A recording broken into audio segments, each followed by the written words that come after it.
Moi, je manifeste le 1er mai parce que je suis étudiant et que nous, on a fait des campagnes récemment pour l'université Paris-Saclay. On a dit comme quoi il y avait certains syndicats d'extrême droite qui voulaient obliger les étudiants étrangers à payer 3 000 € pour s'inscrire en licence. On a vu des centaines d'étudiants qui nous disaient comme quoi si ça passait, ils allaient juste plus pouvoir étudier, ils allaient devoir retourner dans leur pays sans aucun diplôme. Et quelques jours après, il y a Philippe Baptiste, le ministre de l'Enseignement supérieur, qui a décidé de promulguer un décret pour ça.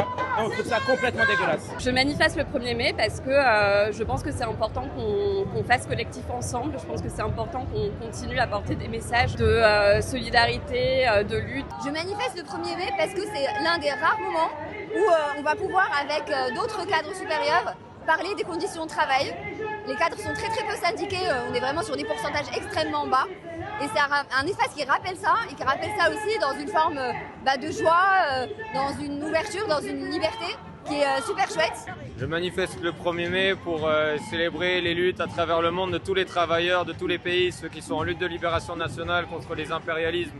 On pense principalement à la Palestine, à l'Iran, au Venezuela actuellement, et à ceux qui sont en lutte contre le gouvernement fasciste ou réactionnaire au Brésil, en Turquie, aux Philippines, et aux luttes de toutes les personnes en France, de toutes les personnes en Europe qui luttent contre leur bourgeoisie et qui sont des travailleurs fiers et qui continueront à l'être. Alors le 1er mai, on manifeste parce que encore ces derniers jours, des jeunes travailleurs sont morts au travail, ce qui nous montre que le travail se dégrade, le travail tue encore en 2026 puisqu'il est englué dans le mode de production capitaliste.